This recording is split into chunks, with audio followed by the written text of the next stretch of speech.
yeah, the quality of life Yeah. is worth something. It's worth a lot of something, you know? And if for some reason it costs you a little bit more money here, you're probably saving money and again, investment in your health and wellness. What's Right. better than that? Right. And so many people come off of medications and things like that. And so, yeah, I think all factors considered, you save life experience and quality.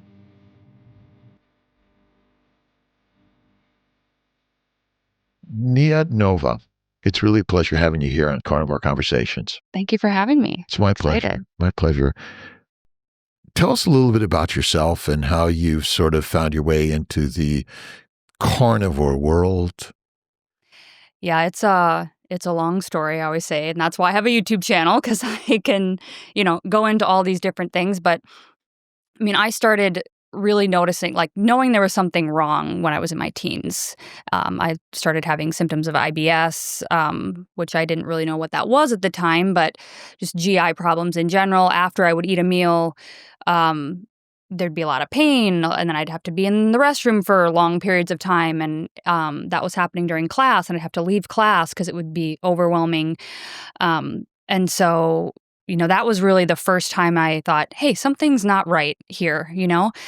Um, and so it just was something that didn't happen all the time. And so I kind of just threw it in the back of my mind for a while. But then as I got into my early 20s, I was like, this is like, it started to compound. Like, now I'm having problems, like being backed up, not being able to use the bathroom at all. And it'd just be intermittent to the point where it's like, I don't know if I can eat, when I can eat, how I can eat. And I started to be afraid to eat because I just felt like this is out of control. Like, I don't have any parameters where I understand like how I'm going to feel each day. So can I eat before I go to work? Do I need to fast through all, not eat throughout work? Going to people's houses, it started to get really just tons of anxiety around food, what I could eat, what I could not eat, because the pain was so Right. bad. And then it would start to be like constant bloating, constant gas, all these embarrassing symptoms that, I didn't feel comfortable talking about. And, for certain people that I would tell this to, it's not an easy thing to discuss. And so it becomes a sort of secret suffering that you have. And looking for ways to cope with that. And so I started working in restaurants early in life, waiting tables, but then became a bartender. And so there entered in that culture of alcohol and, the time schedule. You're working till 2, 3 a.m. What do you do afterwards? You sit down and everybody drinks, and, other things come into the picture. And so that became my coping mechanism in a lot of ways. And so that kind of built over time to where it's like, oh, if I don't eat, then I feel the best, right? And I don't have to seem to worry about all these IBS type things happening. And then if I drink alcohol, wow, that really helps my social anxiety, right? Because I'm kind of introverted by nature, and I was in this very extroverted job, like trying to, put on this show all the time, but then it would just drain the life out of me, and then I'd be also very anxious about it. So those two things started to form this very unhealthy relationship with food and an unhealthy relationship with alcohol. And then I started having skin issues, psoriasis breakouts, on and off. And then there were some mental health things. It just started to compile. And I thought, this was already maybe by age 22, 23. And I thought, I got to do something about this, and I always just had it in my head that there was a natural way to do it. Like, diet must matter. And I don't really know where that came from, but maybe from growing up, we had some home remedies, and, mom would do, the chicken soups, and like, here's the natural kind of way to handle some things. So maybe that's where that came from. But so I started experimenting with diet, and I went down the plant-based route in my early 20s for several reasons, which we can get into. But it just became like, that made everything worse. All the IBS stuff got worse. Mental health got worse. Skin stuff got worse. And so then I stumbled across a blog about paleo eating, and that was the shift to then this whole other mindset of like, oh, I can actually take things out of my diet versus adding in more fiber, adding in more whole grains, adding in more fruit, all this kind of stuff that they were telling me to do. Was that going to the doctor and yeah, healthcare practitioner sort of giving you advice? Yeah, I did see like a general practitioner early on, and I was taking like 12 fiber pills a day plus doing all the whole grains and stuff, and she just basically said keep doing what you're doing. After I laid out that whole thing for her, and it was like, no, this is not, this can't be right? This can't be normal that I should have to take all these pills and still not have really the result. So, yeah. And tell me a little bit about how you found alternative diets like paleo diet and things like that, and where did that lead you? Just the internet. I mean, this was probably back in, I was 20, probably 25 or 26, maybe, when I found this blog called Paleo Leap. I'm sure it's probably still up. But I was just searching. I would read a lot of books. I had a lot of health books, and I just searched these sort of forums back then. And I just stumbled across that blog, and it had the little logo was like, a caveman outline with a club running. And it just like, everything just clicked for me. It's like, this makes sense. Like, if this is how our species as human beings, this is how we predominantly eat. And basically it was like, no grains, but it still had starches and stuff. But that was where I was like, oh, let me cut this out for the first time and see what happens. And that was the first time I noticed, oh, there's a positive improvement. So from there till I stumbled into carnivore, it was really just a process of elimination over the next like 6-7 years of learning like, oh, nightshades are a thing. And that's a group of plants that has a specific toxin, right, that people are sensitive to. So let me cut those out. Oh, FODMAPs, what are those? So I just kept learning about different plant groups that cause issues for people. And I kept removing them until I accidentally ate meat by itself for a few days and noticed like, oh, I don't have to do an enema today. I don't feel like I need to. What's that about?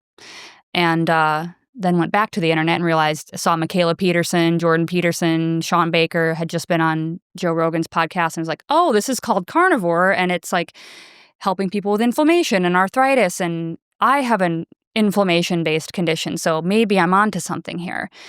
And then there's more.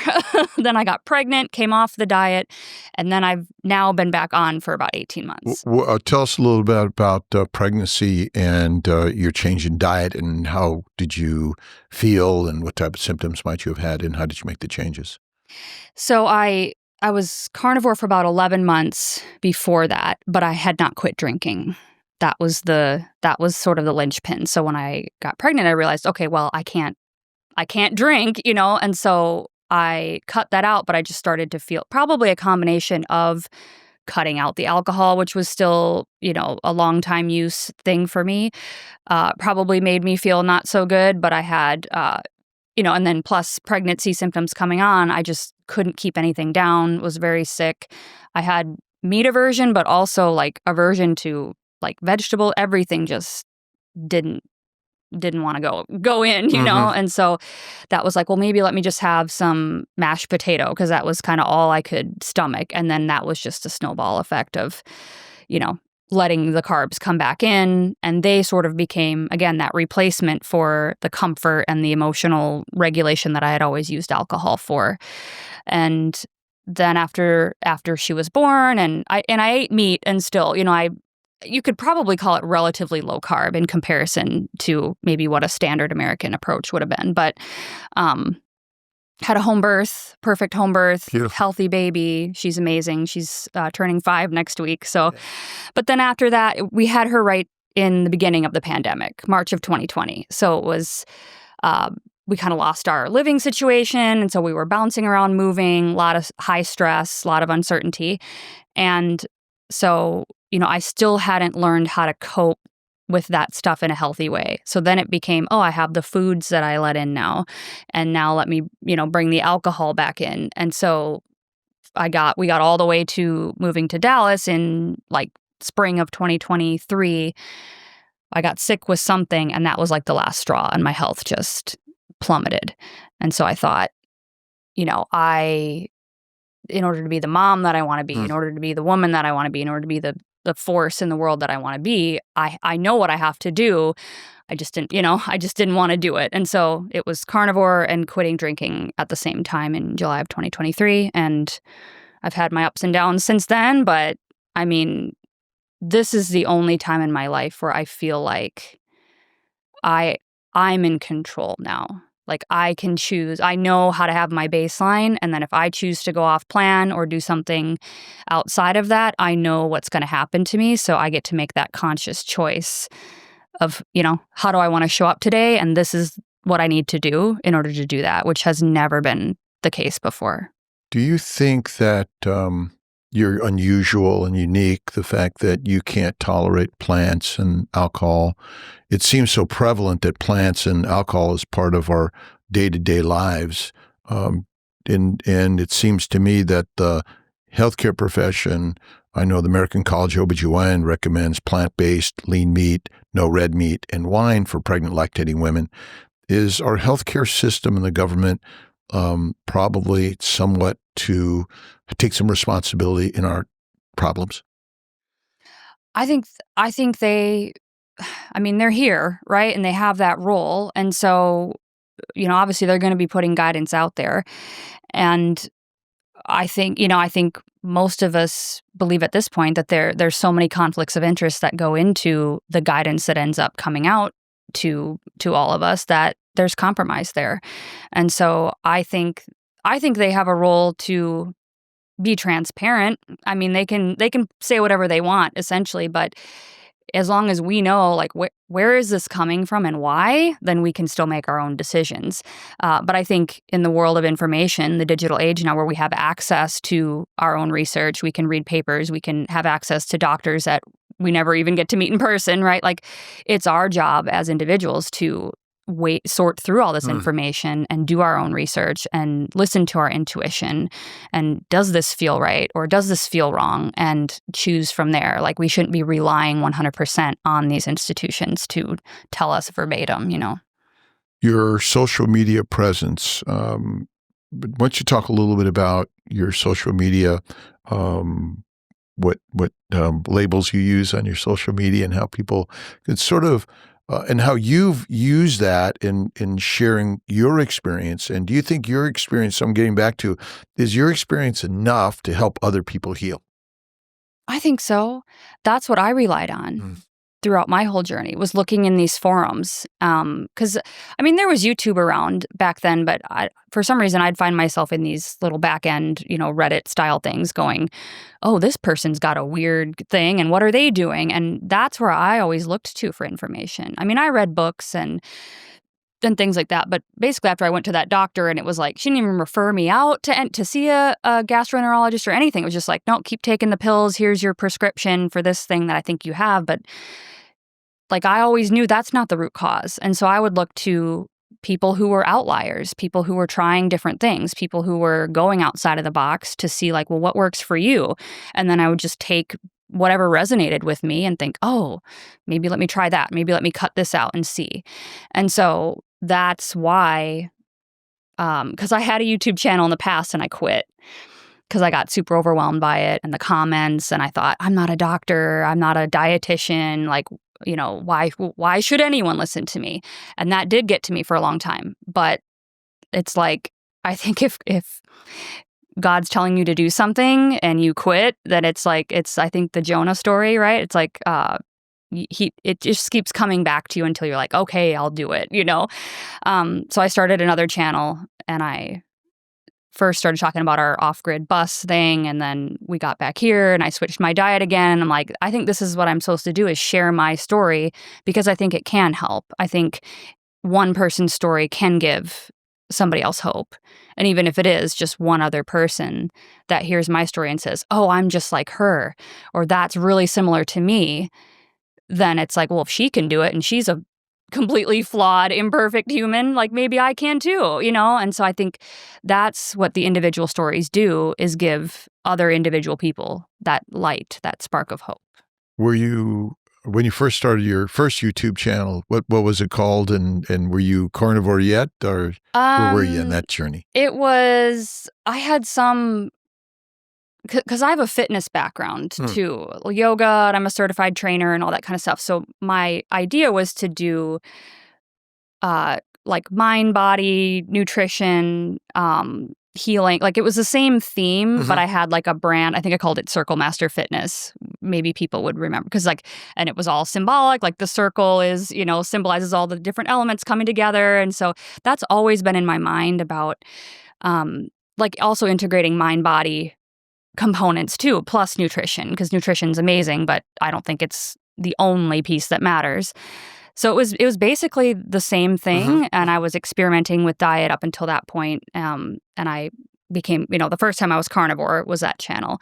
But I had all these questions. Oh, what about your microbiome? What about your cholesterol? A lot of people saying like, you're not a doctor. You're gonna hurt people by doing this. And I was like, I'm just sharing my experience. I'm not telling anybody to do it, but I let it get to me that time. And do you think that, I mean, there's a lot going on in social media for sure.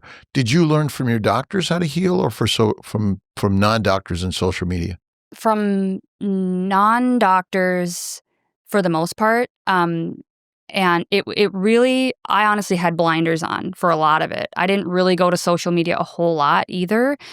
It was just like, it was N equals one. It was like Mhm. me tracking what this food would do. And I would, make all the probiotic stuff at home and then experiment and try it. And then just like I was my own database. So it was very, very intuitive, more so. And then when I'm like, oh, I think this is something, let me go see if there's any evidence for it, kind of a thing, or like deconstruct it after it worked.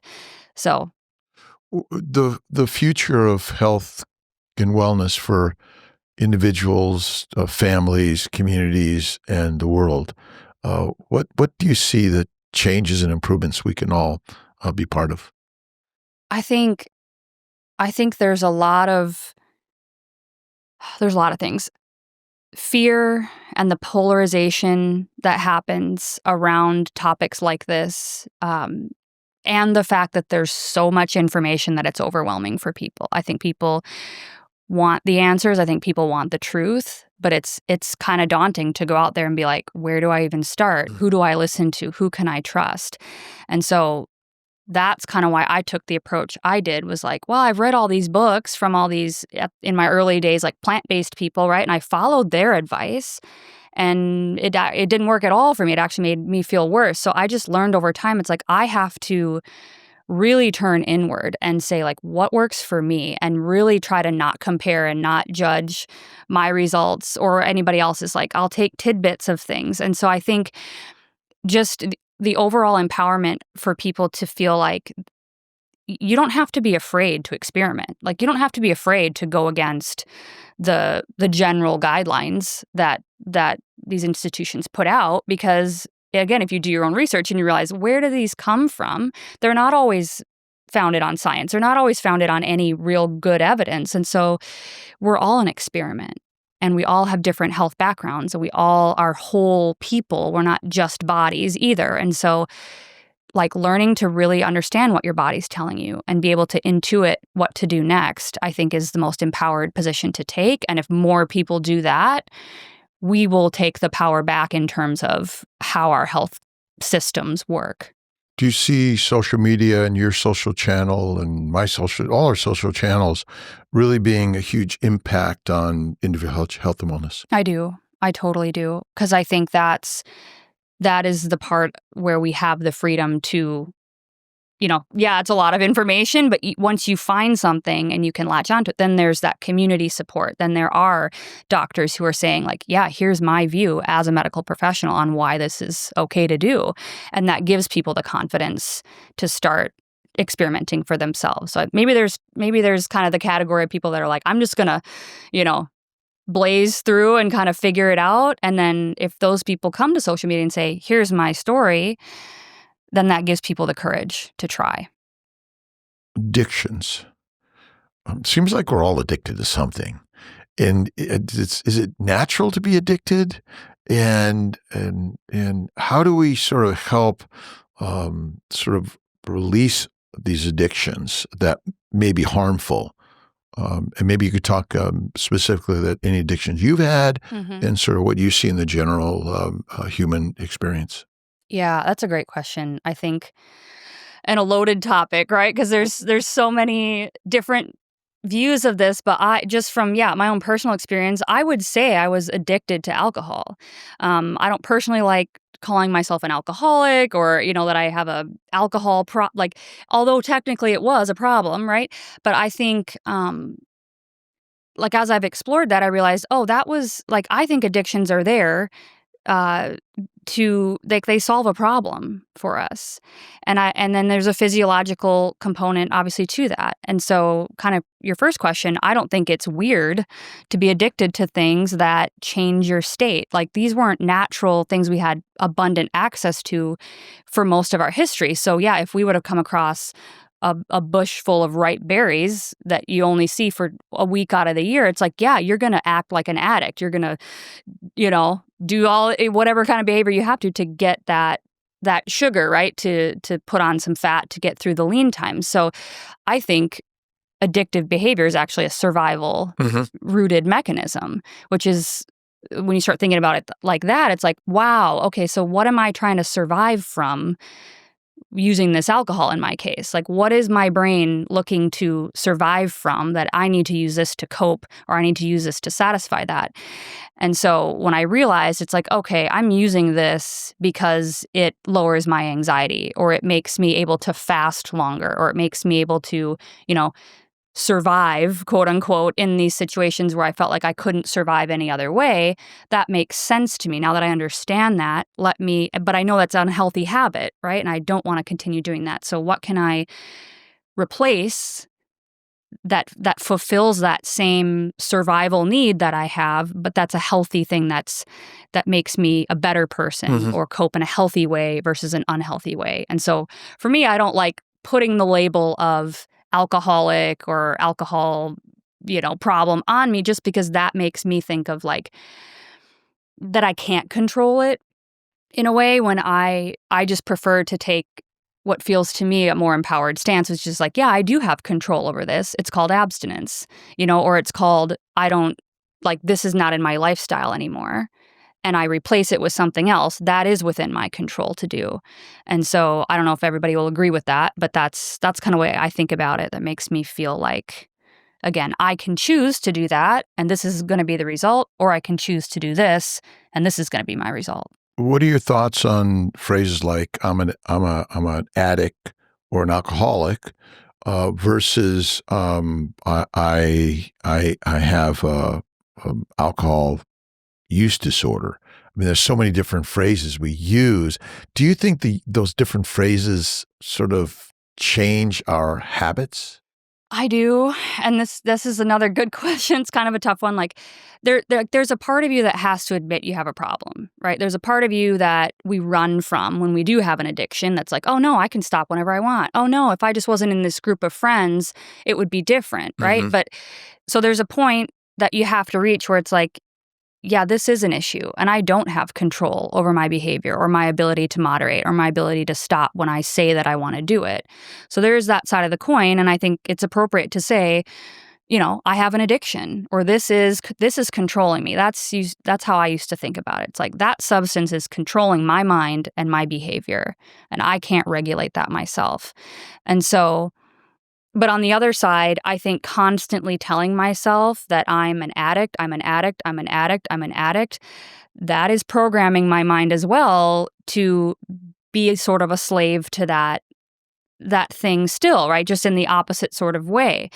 And so I've really had to work on that within my own mindset over the last 18 months plus, of going, what do I call this? And how do I look at this? Because if I say I'm an alcoholic and I'm never going to have a drink again, that actually makes me want to break my own rules, kind of a thing, and be like, oh, let me just try it to prove myself wrong. You know what I mean? So like, I have to kind of trick my mind into being like, you're good. You just need to make the right choice, and every day choose the thing that is going to be best for you, versus thinking about myself under that umbrella of addiction.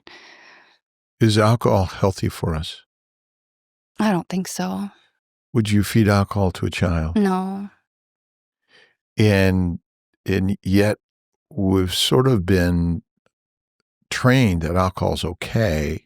And even the the complaints of our medical conditions like you had as a child, and I had migraines, bowel problems. I couldn't poop or poop too much or some reasons, terrible problems. And ultimately it was sort of just, you get to a point where you feel it's just natural and normal and you take this drug here and there. Do you think maybe we've just sort of accepted it and we normalize all of these behaviors and I think experiences? so. It's definitely cultural.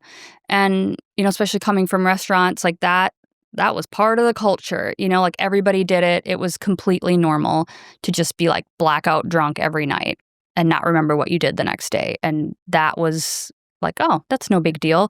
And so, not saying that's only in restaurants, but it is. It's ubiquitous. I mean, it's the advertising's everywhere. I just saw an ad the other day somewhere by where I live, and it was oh gosh, what was it? It was something just like, yeah, everybody wants to be this phrase, and then it's got a guy standing with a bottle of booze. It's like, it's everywhere. Um, and so I think we have normalized it. And I don't think that's a great thing. Tell us a little bit about other areas of health and wellness besides nutrition, carnivore, that you've focused on to share.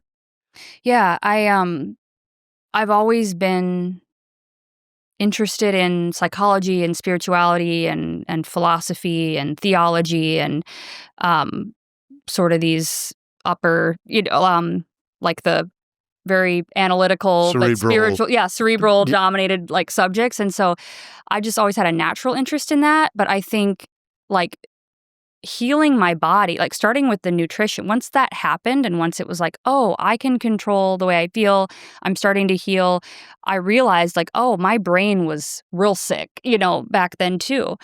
And I couldn't, like, I was interested in this stuff, but I couldn't apply it to my life because my body was sick, and my mind was sick.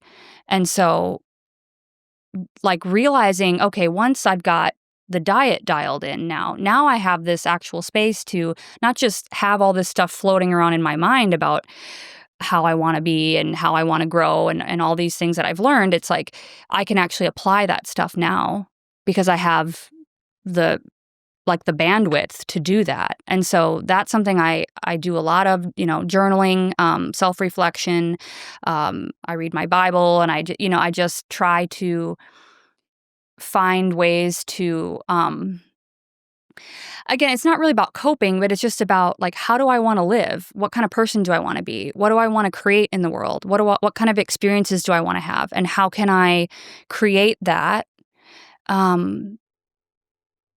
Now that I feel like I don't have these baseline things to worry about so much. And I think that's the natural progression of health and living as human beings. Like we get our basic needs met, right? We feel good. Our bodies can function. It's like, okay, now I can self-regulate, right? With healthy coping mechanisms. Now what am I going to do now? Now I'm going to go out and create something for others, or I'm going to create, something for my family, or I'm going to do more and contribute more to my community because I'm at a good baseline. And I could never do that in the past because I couldn't get my own head above water, And so now I feel like I have access to that. Mindset, God, religion, spirituality. Where does motion come into our lives? How do we move our bodies? Do I go on a track and run every day? Do I do triathlons, marathons? What's your thoughts on exercise and motion? I think actually my first name means motion in Hebrew, which is kind of cool. And so it's odd that that's something I've always loved since I was a kid. I always wanted to be like a ballerina or a rockette or something when I was a kid. And I danced in high school and did color guard. And then I found yoga in my 20s. And I have, done a lot of different fitness, acrobatic, circus-based stuff. And so I've always explored movement.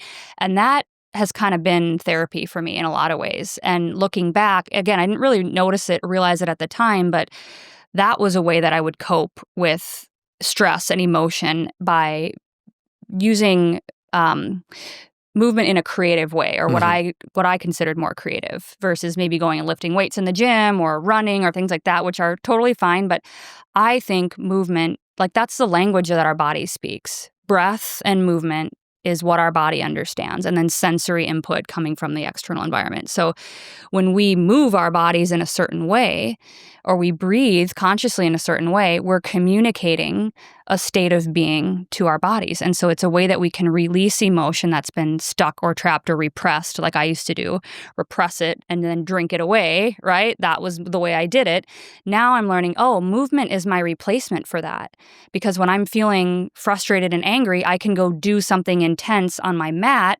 Doesn't hurt anybody else, right? But it allows me to let that anger pass through and get it out of my body so it's not trapped, creating this, overwhelmed state where then I'm tipping into rage at the drop of a pin, like I was doing before I kind of crashed this last time. So movement, I think, is how we can heal in terms of emotions. That's Mhm. just my own personal theory, because that's how I have done it, in my past without realizing it. And now I'm like, oh, this is nervous system regulation. That's all I'm doing, in those kind of fancier terms. Do you think that motion really was our set point? Because if you didn't get up out of the cave and go hunting and move, or preparing the food and things like that, which isn't our norm today, uh, getting back to primal thoughts and ideas or motion, what are how do we look at that, and what can people do to sort of improve their input into a primal lifestyle?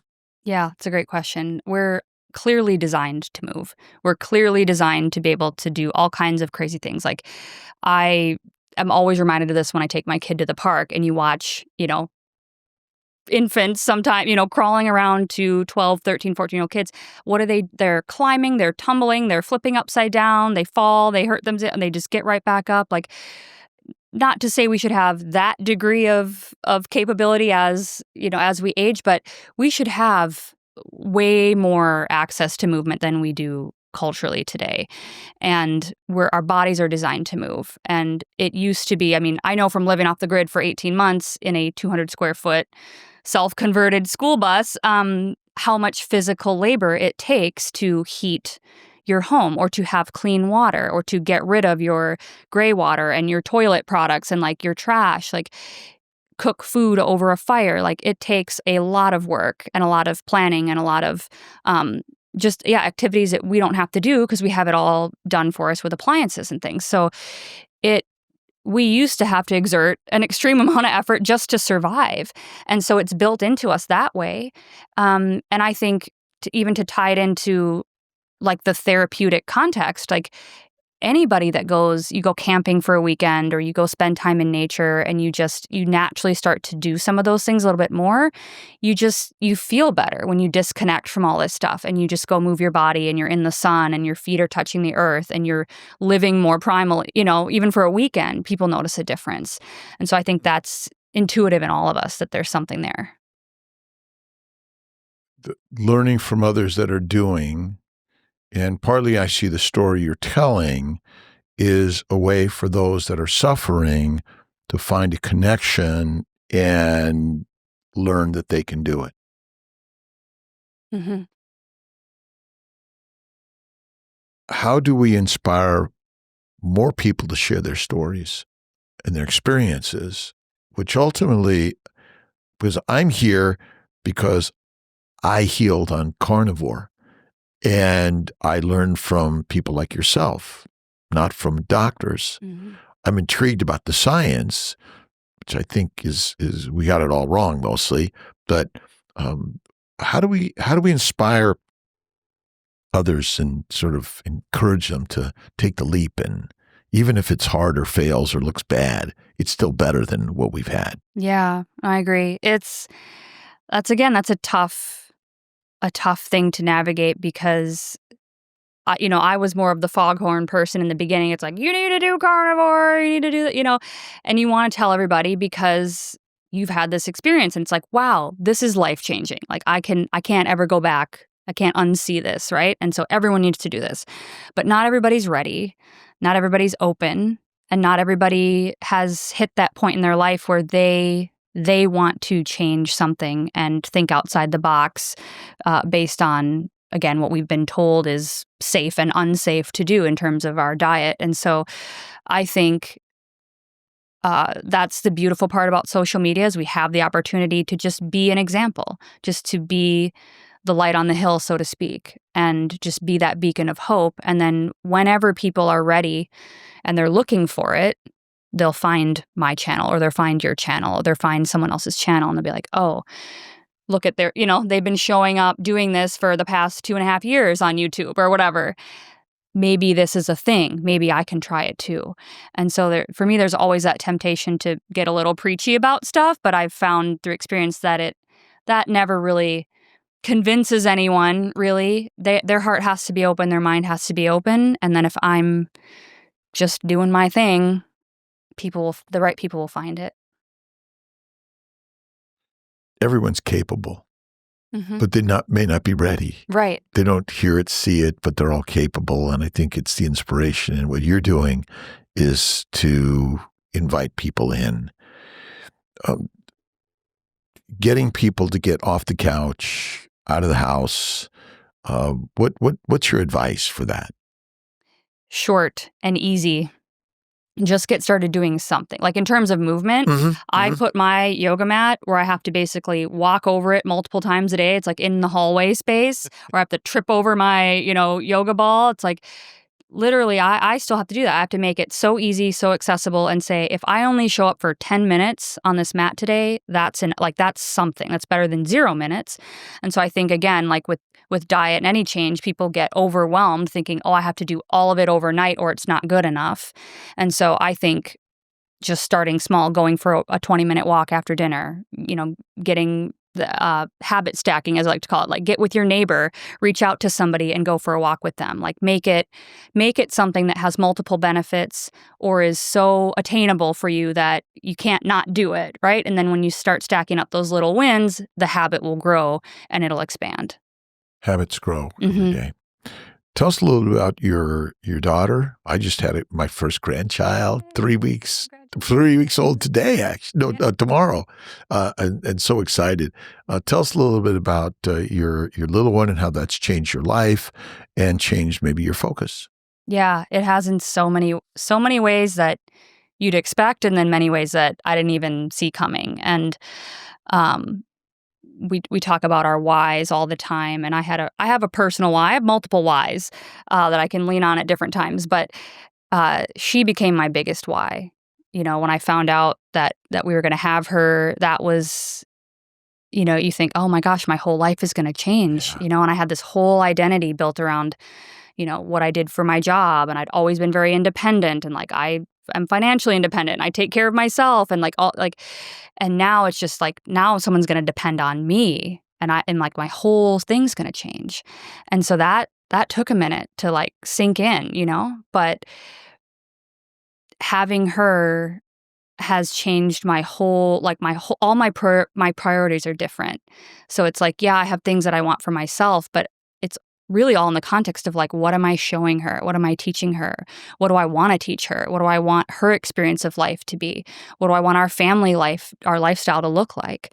And so I oftentimes filter my goals and my dreams through the lens of like, how is this going to affect her, and how is she going to maybe not that we can control everything and plan how everything works out, but it's like it just totally shifts the way I look at the whole trajectory of my life, and it gives me a reason. If I don't care about myself enough today to do it, I can just look at her and be like, yeah, but I care about her enough to keep doing the best that I can so that I can be the best for her.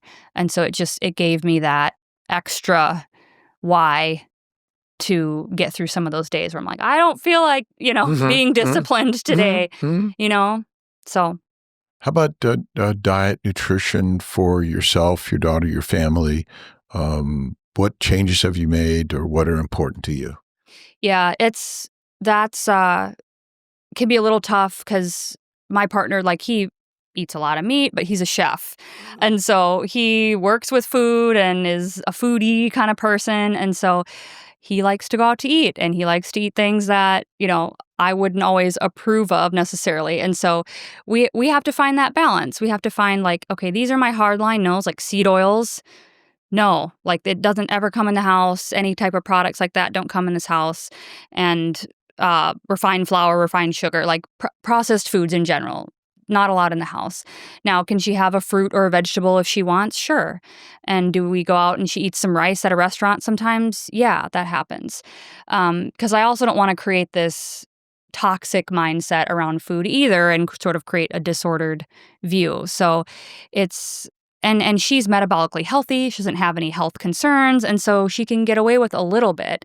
But I think in general, no processed foods. And then I'm very selective at when we do go out, like what things she gets to eat and what quantity. And I think if in general we keep for kids like that toxic burden on the relatively low side, and she's moving a lot and she's getting exercise and she's getting in the sun and she's, creatively stimulated and socially stimulated in positive ways, I think that's going to create a healthy, balanced, for lack of a better word, child versus some other ways that I could approach it. So it's a little give and take there.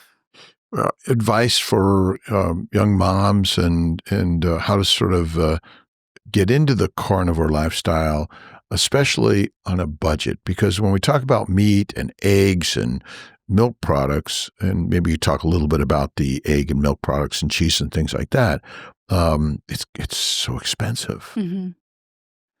Yeah, that's another great point. I try to create some content based on that because I think depending on where you live, I mean, it can be very expensive. But there's always, again, the argument of like, we don't buy the fruit roll-ups. We're not buying the Pop-Tarts. We're not buying the cereals. We're not buying the chocolate milk. We're not buying like the Capri Sun packet, like these things that are, if you actually price them out per ounce or per, like compare the nutrient density of these things, there's no comparison. And so we actually save money still eating. I mean, the groceries we buy are carnivore and maybe like some pickles and a few like pickled okra, Ben loves pickled okra. So like we have a few of those side condiment items. But I mean, that is predominant 90% of what I make at home. And so then it's these we go out sometimes and different things come in. So we generally spend less on groceries, buying meat, just regular grocery store meat, whole dairy products. So like unsweetened, regular, full fat yogurt, none of the Yoplait crazy kid, what are they, strip things that you suck down or all this crazy stuff.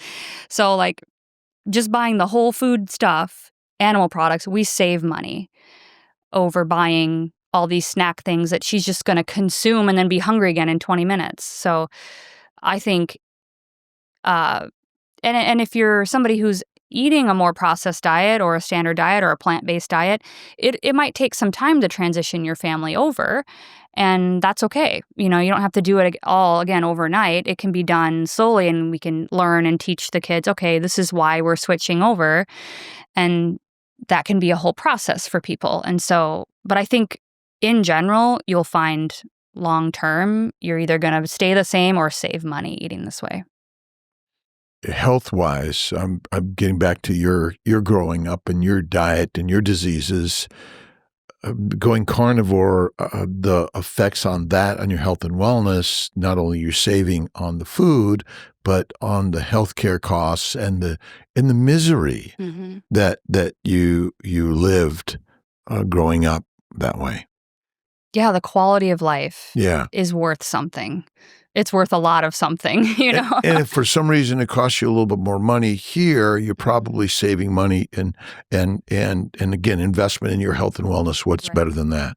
Right. And so many people come off of medications and things like that. And so, yeah, I think all factors considered, you save life experience and quality.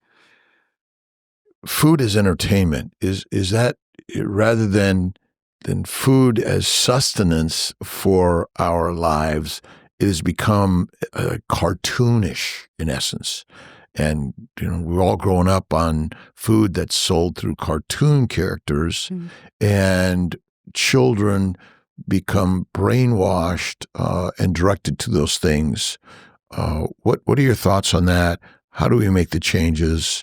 And what advice do you have for us? Yeah, that's a tough one again because it's everywhere. I mean, you go to the store, everything on their eye level is colorful and stimulating, and I want this toy, and then with the media component as well. And so where I start with that is, I try to educate and talk to my kid about food, what, protein and fat is what we eat first. This is always the priority. This is why. This is what it does for your brain so that you can draw.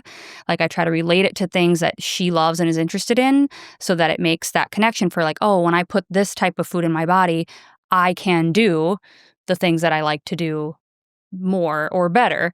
But then I'm also hyper selective with the media that I let her consume. So she has like YouTube Kids, but I hand pick everything so that she's not being exposed to ads and she's not being exposed to people cooking these kinds of elaborate, crazy Frankenstein, recipes. And then with the colors and the stimulation, it's like, I don't want that brainwashing to occur. And we don't go through those aisles in the grocery store. We go around the perimeter and we're done. And so we avoid a lot of it. And then, but I also don't want her to be so unaware of it that she won't be able to make a good decision on her own. So, certain doses of exposure, I think, are appropriate within a learning context. And then hopefully when she grows up, she'll be able to decide for herself. Is there a place for treating in life? So people talk about, I cheated. And I imagine that there's still a place because when it was from time to time in small amounts, it was okay. But we've made it sort of an everyday treat, which is a cheat, is not good for us. What's your thoughts on, what is there to treat on from time to times?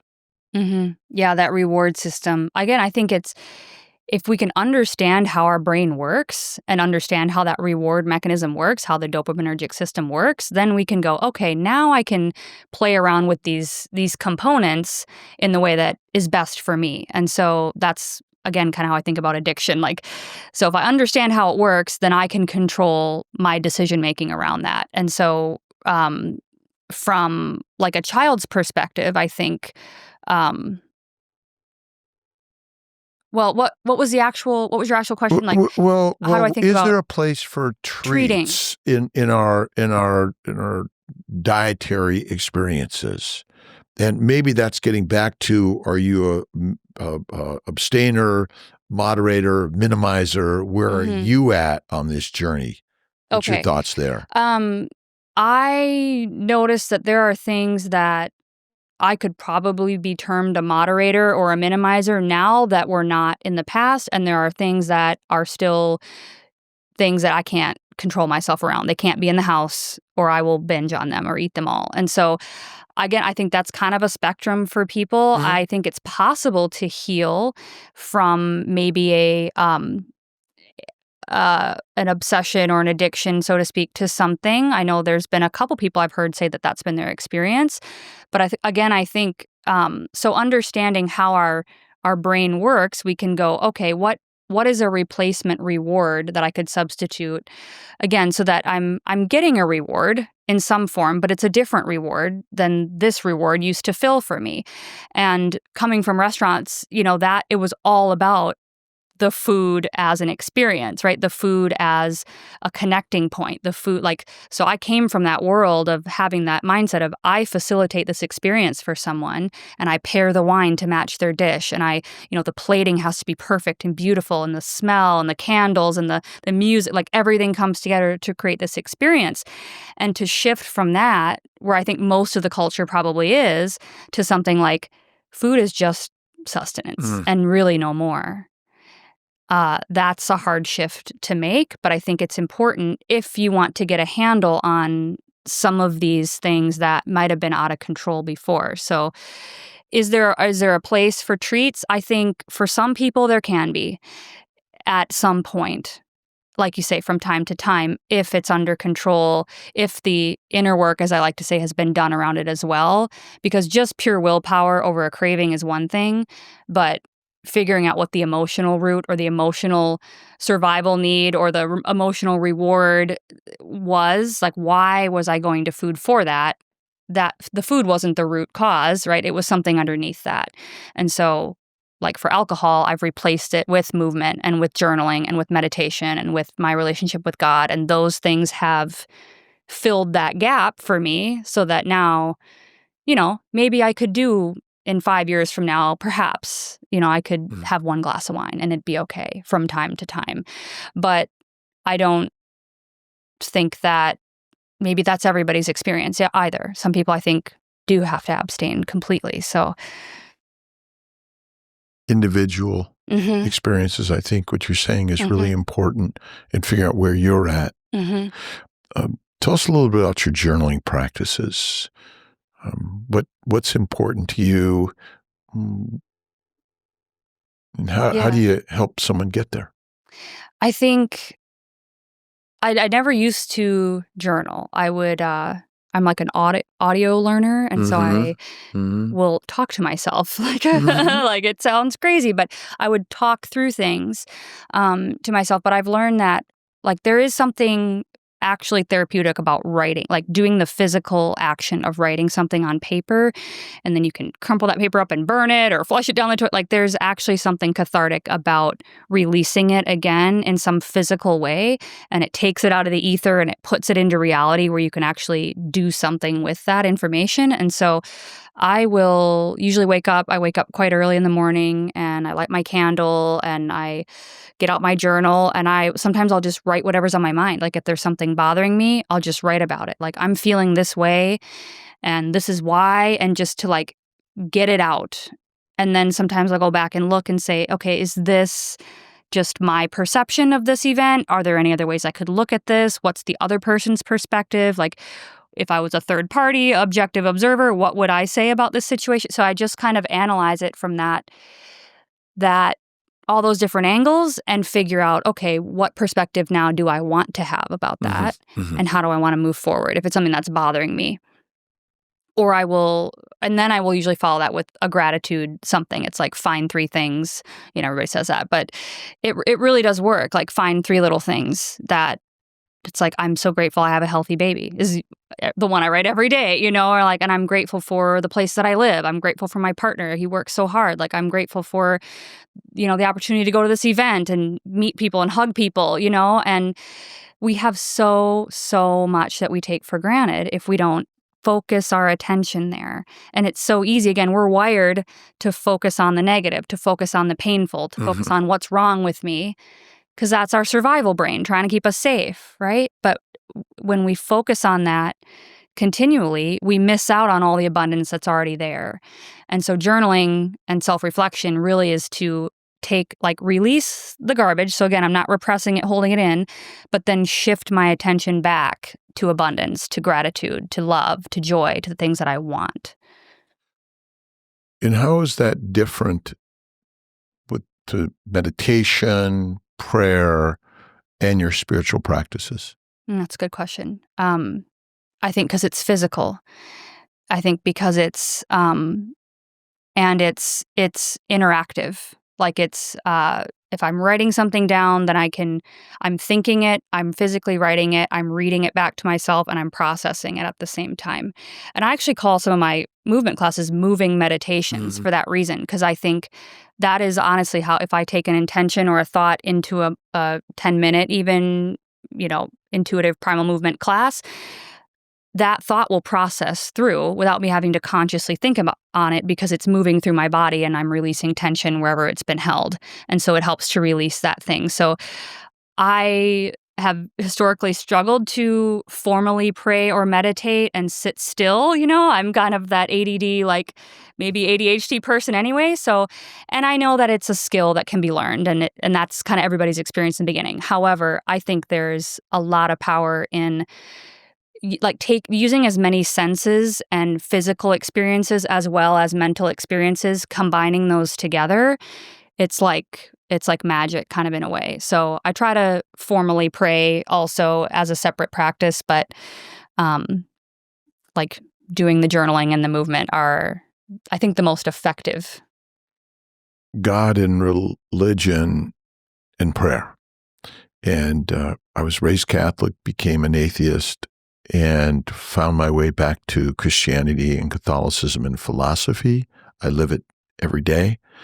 But whatever your religion someone is or not, or belief in God or not, is there a place for spirituality and prayer?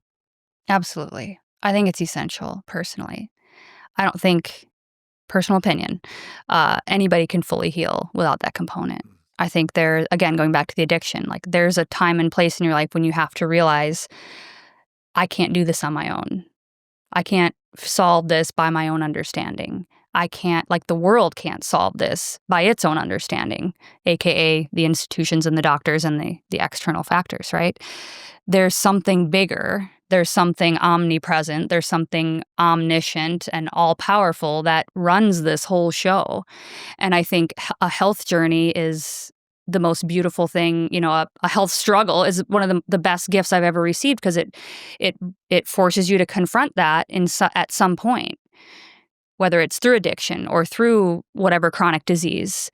It's like we don't have all the answers, but there's this knowing, this inner knowing that tells you that somebody does, right? And so connecting with that in whatever people's, mode of connection is an essential piece to healing, because you have to give up control at some point and say, let me just get out of the way and listen. And if I can just listen and stop trying to control everything, right, then I get the answer.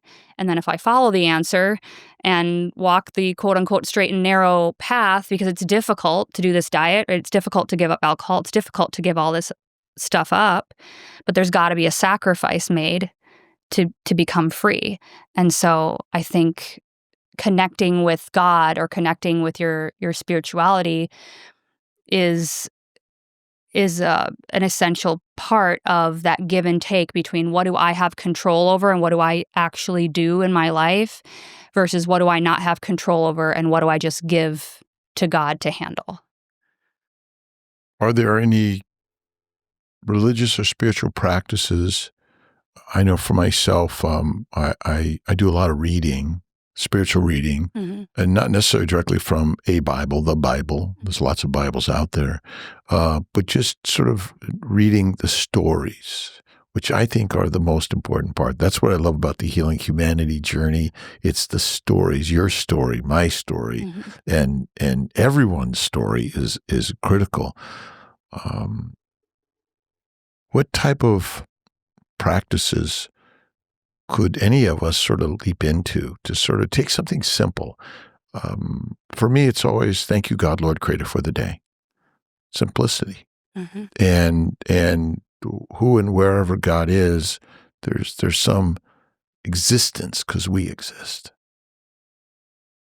Yeah. Maybe you tell us a little about your personal sort of relationship there. Sure.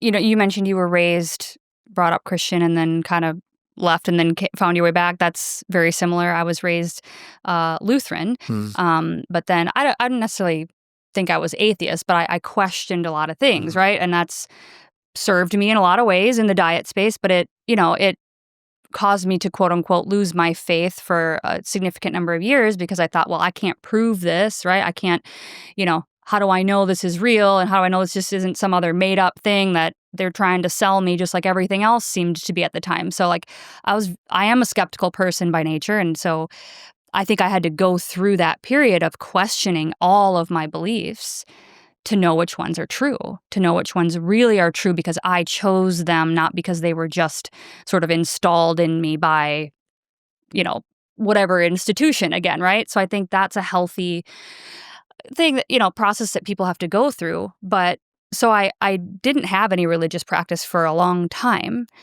And I now again, like you, I just keep it simple. Like I wake up and I just talk to God like he's standing next to me, like he's just a guy there, like like I would talk to you or talk to anyone else. I just try to keep it like, hey God, what's up? Like, this is how I'm feeling today. What should I do with this?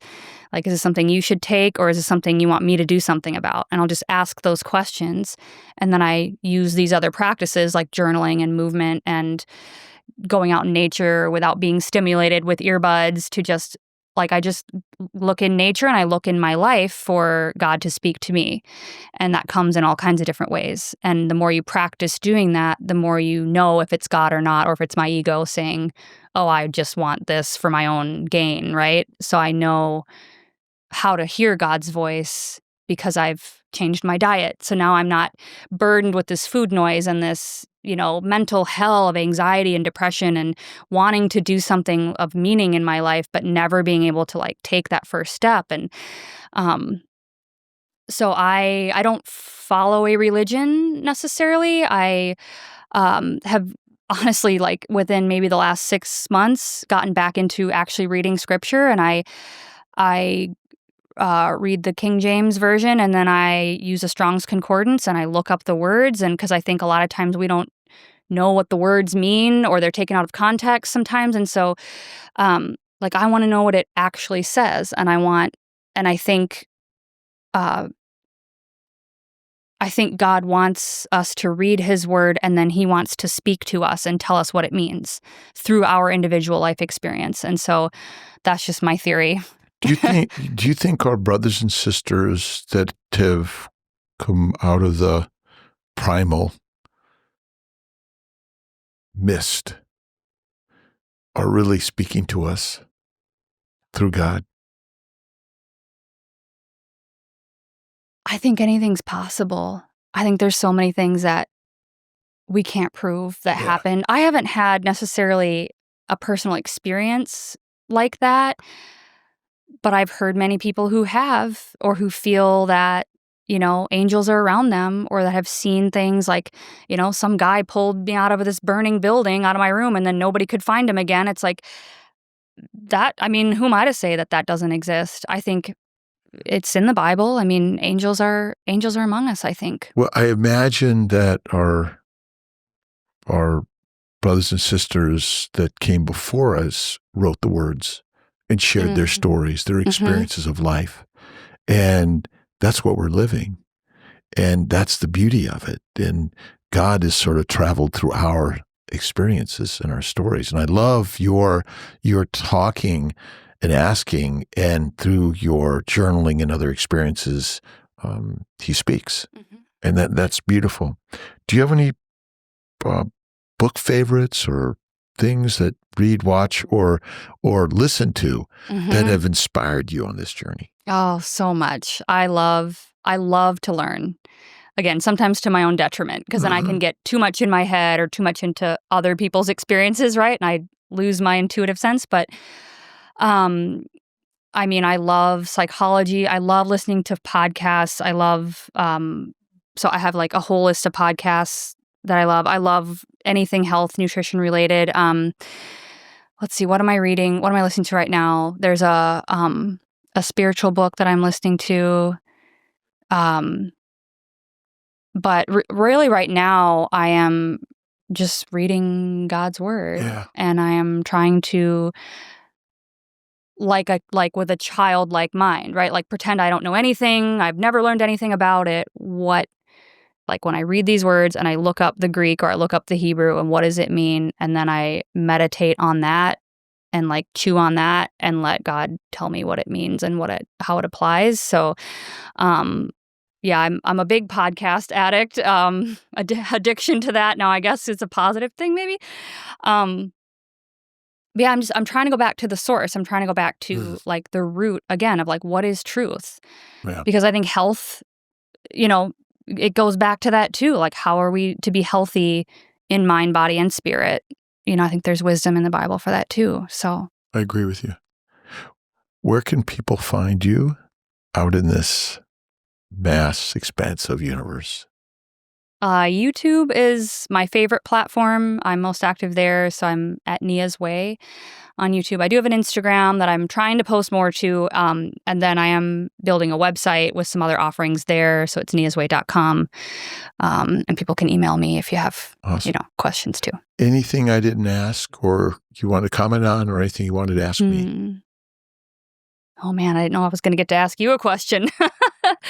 We'll have to do this in reverse sometime. No, this was great. We will do it. Absolutely. Yeah, you touched on all the stuff that I'm passionate about, and that I think, it was great. It all works together. Neah's Way. I love you. Thank you. Thank you. Appreciate you. God bless. You too. This is beautiful. Yeah. Hey. Thank you. We'll do it. I'd love. I mean, this is, to me, this is healthcare. And I agree. our doctors, this medicine has changed so much in a way that we're seeing so much sickness. And I used to drink a lot of alcohol. I rarely have a sip of martini. I'm very good at very minimal to nothing. I haven't had coffee. I had a few cups of coffee in the last year, and before that, I didn't do it the year before that. And I've never felt better in my life. And I think that, some people, you got to find out where you're at individually, but it's not good for us. And we need to share that with our brothers and sisters, our children, their children, their children. Yeah. And keep on writing the word and speaking the word. So awesome.